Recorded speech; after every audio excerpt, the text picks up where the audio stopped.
Hello नमस्कार। आज गोटे रेसिपी नहीं जाऊँ कौन करी सजना शागर गोटे रेसिपी किसी सजना शाग नहीं दुईटा लंका कंचा लंका शुखला लंका भी नहीं करेंगे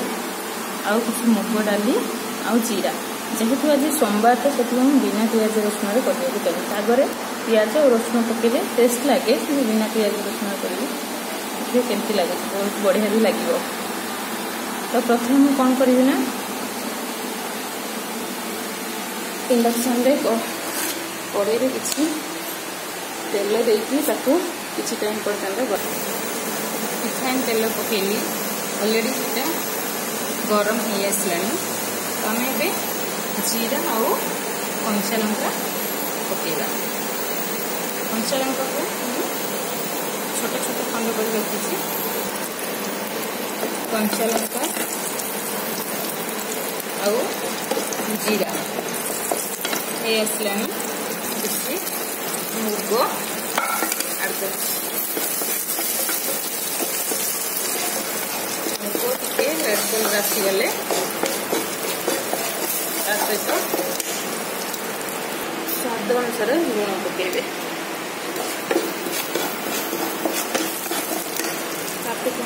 शाग को छाड़देवे।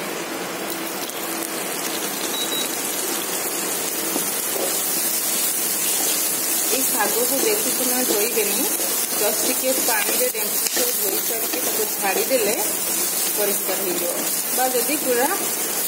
परिष्कार थी शाग पूरा कौन शाग थी न धोइले भी चलो कारण एटा कहते कि रायता हो जाए सॉरी राया हो जाए से धीरे धीरे पकेली आउटे आड करवा। तो देखो ये शाग जेहेतु काटी हेनी तो दी हाथ टिके चिड़े करदे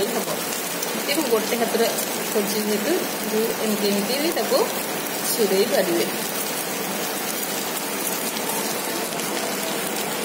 कथार कह जाए आज सोमवार अच्छी शाग मुग तो आज से रेसिपी कर शाग सहित मुग भजा देखो आमर रेडी हो गला सजना शाग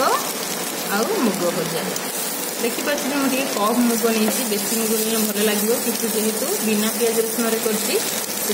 कम मुग नहीं पियाज रसुण टे पकेले भल लगे अधिक टेस्ट लगे।